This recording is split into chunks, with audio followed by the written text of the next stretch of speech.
আসসালামু আলাইকুম, welcome back to my channel. আজকে নিয়ে আসলাম একটা ঝটপট মাংসের কিছু রেসিপি, যেটা নাকি আমি প্রায়ই করি এবং এটা আপনারা মেহমান আসলে করতে পারেন। খুবই আমি এবং টেস্টি হয় এবং খুবই ঝটপট কুইক একটা রেসিপি। Let's make it. এই জন্য আমি এখানে 2 কাপ বাসমতি চাল আর হাফ কাপ মসুরের ডালে পানি ঝরে রেখে দিয়েছিলাম। আসলে খিচুড়িতে আমি যখন করি সময় থাকলে তখন আমি মুগ ডালও দিই। আজকে শুধু মসুর ডাল দিয়ে করছি। আর এখানে আমি নিয়ে নিচ্ছি রান্না করা মাংস আর পেঁয়াজ কুচি। মাংস অনেক সময় যেটা হয়, ওরা মানে আর খেতে চায় না, বলে যে 2 দিন হয়ে গেলেই কিংবা একদিন 2 দিন 3 দিন হয়ে গেলেই তো ফ্রিজে রেখে দিতে হয়। আর তারা খাবে না, অন্য কিছু খাবে, হয়তো বাইরের জিনিস খাচ্ছে, তখন দেখা যায় মাংসটা বেড়ে যায়। আর যখন একটু পুরনো হয়ে যায় তখন ইজিলি আসলে আমি আর এভাবে খিচুড়ি রান্না করে ফেলি। আর হচ্ছে ওরাও খেতে চায় না, বলে অন্য কিছু খাবো, যেটা বলেছি যে বাইরে খাবার খায় অনেক সময়।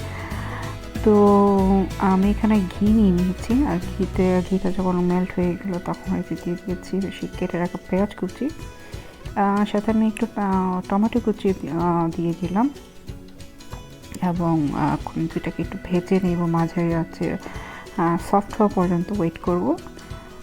আপনারা দেখতে পাচ্ছেন এটা যখন সফট হয়ে আসলো, তখন নরম হয়ে আসলো, তখন আমি সেই মাংস রান্না করা মাংস ঢেলে দিলাম। যেহেতু এটা ফ্রিজে ছিল, তো আমি এটা ওয়েট করবো ভালো করে গরম হওয়ার জন্য এবং পেঁয়াজ আর টমেটোর সাথে ভালো করে মিশে যাওয়ার জন্য। এবং ট্রাস্ট মি, আপনারা এটা তৈরি করে দেখতে পারেন। খুবই একটা টেস্টি রেসিপি এবং স্বাদে কোনো তারতম্য হয় না। তো আপনারা দেখতে পাচ্ছেন ঝোলটা গলে গিয়েছে। এখনও আমি যেটা করবো এটাকে আমি একটু একদম তেলের উপর উঠিয়ে নিয়ে আসবো মাখা মাখা করে, যেন ঝোলের পরিমাণটা কম হয়।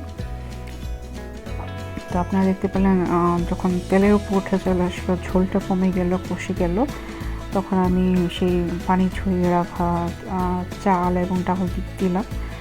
এখন আবার সব কিছু ভালো করে মিক্স করে নেব। আর আমি আসলে কোনো এক্সট্রা মশলা ইউজ করছি না।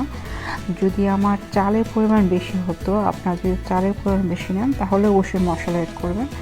আমি মাংস কম ছিল, সেই অনুযায়ী পরিমাণ মতো চাল নিয়ে গেছি। তো আমি এক্সট্রা কোনো মশলা ইউজ করছি না। আপনারা দেখতে পাচ্ছেন যে মাংস ছিল সেটাই এবং পারফেক্টভাবে চালের সাথে ঝোলটা মিশে গিয়েছে, মাখা হয়ে গেছে। এই যে আপনারা দেখতে পাচ্ছেন, আমি যেটা করলাম এখন খুব ভালো করে ভেজে নিলাম আর মেকশিওর করলাম যেন ঝোলটা পুরোপুরি শুকিয়ে যায় এবং চালের সাথে মিশে ভালোভাবে মাখা হয়ে ভাজা হয়ে যায়। তো পারফেক্টলিভাবে যখন ভাজা হয়ে গেল, তখন আমি পানি দিয়ে দিলাম। আমরা সবাই জানি 1 কাপ চাল হলে 2 কাপ পরিমাণ পানি। তো সেই অনুযায়ী আমি চাল আর ডালের পরিমাণ অনুযায়ী পানি দিয়ে দিলাম। তো আমি তো এক্সট্রা মশলা ইউজ করছি না, কিন্তু আমি চাল ইউজ করেছি।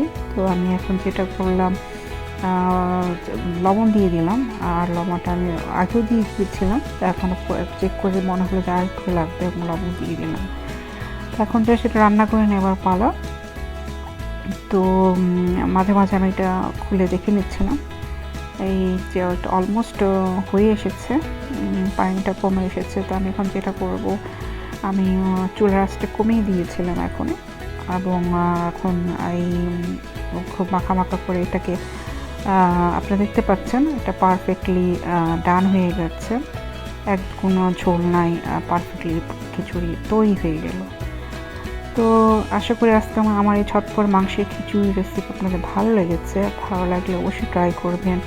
আর যারা সবসময় আমার রেসিপি দেখেন, সবাইকে অসংখ্য ধন্যবাদ আমাকে সাপোর্ট করার জন্য, আমার পাশে থাকার জন্য। তো যেখান থেকে দেখছেন সবাই অনেক ভালো থাকেন। দেখতে যেরকম ইয়াম্মি হয়েছে, খেতেও সুস্বাদু হয়েছিল। তা আশা করি আপনারা এই রেসিপিটা ট্রাই করবেন এবং ট্রাই করলে অবশ্যই আমাকে জানাবেন। আল্লাহ হাফেজ।